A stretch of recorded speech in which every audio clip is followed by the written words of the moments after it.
Chapter 258 is here, and I think this chapter cements Isagi as number 1 in the NEL, at least momentarily. But that may also be hinting at something else down the line. But as always, first we'll go through the chapter. First thing we see is both Rin and Kaiser absolutely tweaking.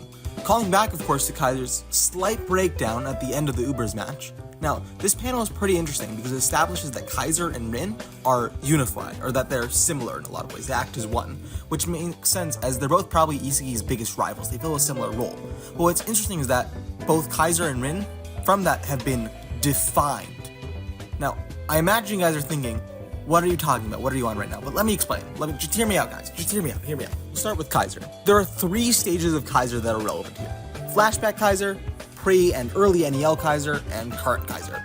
So Flashback Kaiser is notable for his ideals. He's a person that believes that a person should always strive to do the impossible, and if you're doing anything less, you're kind of a weakling, a coward, whatever. At this point, he's one of the most ideologically strict characters because of his own feeling that he wasn't able to live up to that until then.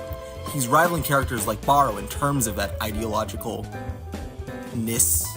He also seems like a much kinder individual to people around him, specifically Ness. He's a lot kinder to Ness than he is in later chapters where he's, pulling at his hair and things like that. Though he is still very rude when it comes to how he's on the field, just like every single character in this franchise. Now we move forward to pre-NEL and early NEL Kaiser.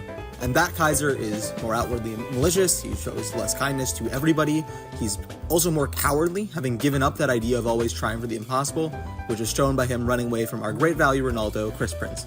He's also more of a narcissist, I say without any evidence to back that up. Finally, we move on to current Kaiser, who is not doing too hot. Now, let me ask you 2 questions. What was Kaiser's role in the beginning of the NEL, I guess slightly before it? And what is Kaiser's role now, currently in the story? Beginning, Kaiser was a wall for Isagi to overcome, much like second selection Rin, as well as the introduction of ability that allows him to receive the world around him better than almost anyone. And of course, his superiority complex allows him to motivate Isagi personally, beyond just this idea of a challenge he must overcome. So basically, he's Neji from Naruto. Wow, I love the publisher of Blue Lock, Kodansha, so much. They would never copy Shonen Jump in any way. Card Fight Vanguard is a unique and superior product to Yu-Gi-Oh! What kind of loser would, name their channel after a Yu-Gi-Oh! Card? Shit.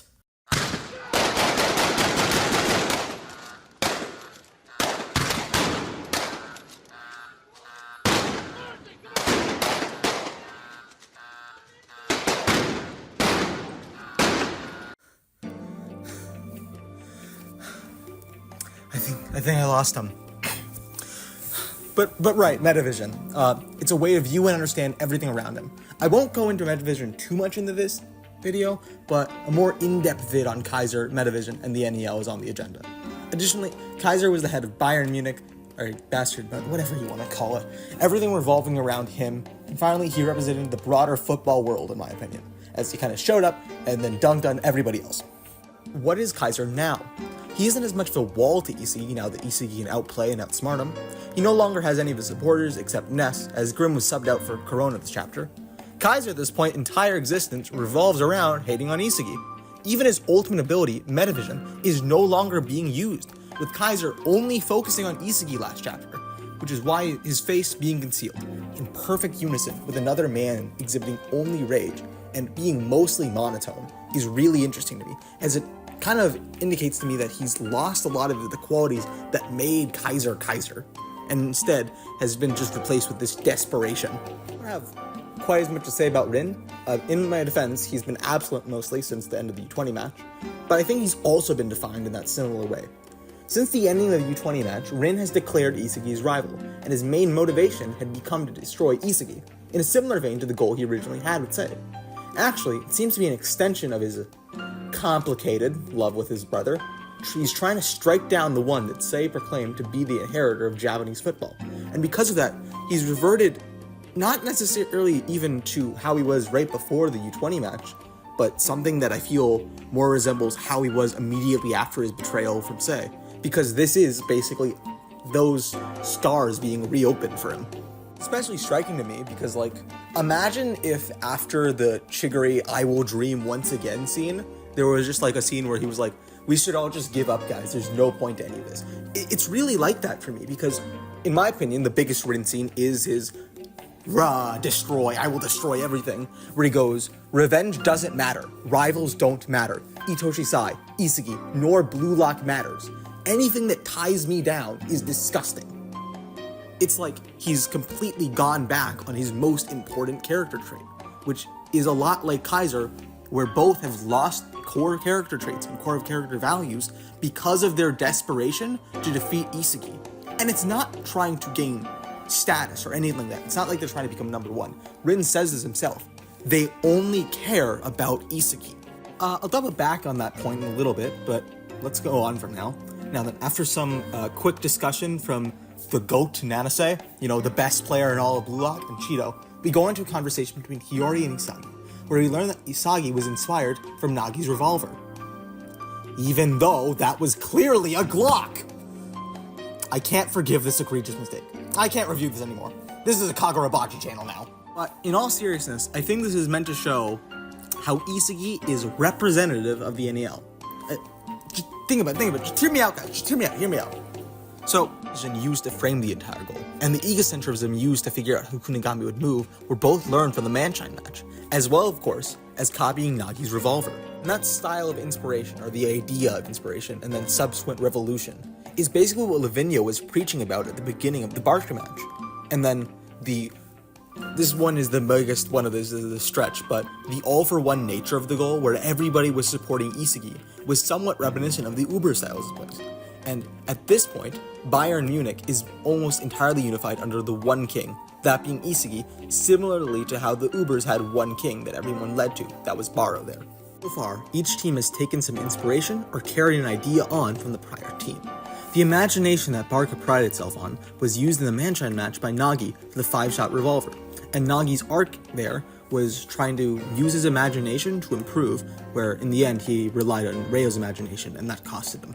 And the idea of ideals that was advocated for relentlessly by Chris Prince was taken by the Ubers and added upon, with the idea of self-love, for lack of a better term, and in a way perfected, or at least made better, as I think it allowed Baro to some level, break past some of these inhibitions. While obviously we're still very early on in the match, although I guess we are 2 goals in, from what I've seen of PXG so far, I don't think it really carries on these ideals like the others have. Instead, I think it went to Isagi. From the one scene we had of PXG in the locker room, they seemed very logical in a way, as Rin and Cheeto are basically told to try and optimize their current shots, and it reminds me a lot of Bastard Munchen.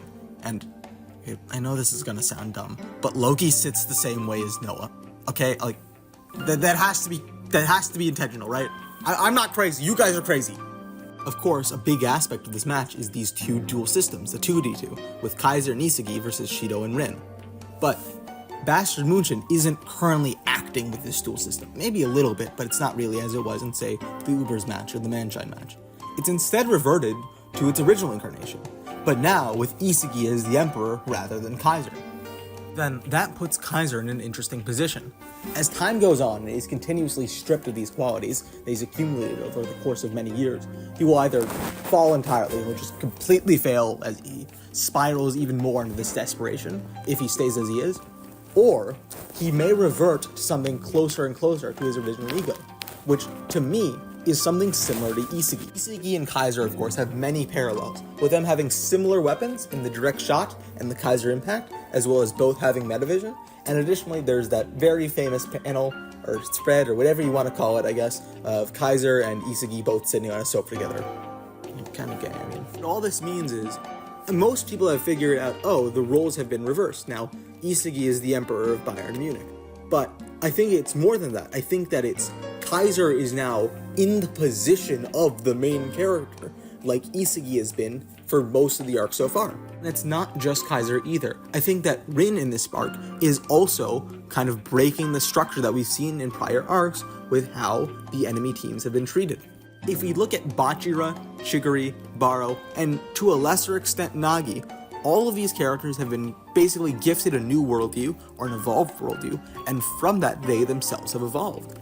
But Rin seems very much different from the rest of them. Rin, from all of the aces that we've seen of enemy teams so far, is the most outwardly flawed. He's the one with very, very clear room to grow. But then all of this leads me to believe that if either Kaiser or Rin, or even both, are able to destroy everything about themselves and start from scratch, similarly to what Shido advocated for way back when, which is notable, as of the four here, it's Isagi and Shido that are the most successful. It's their philosophies that have won out.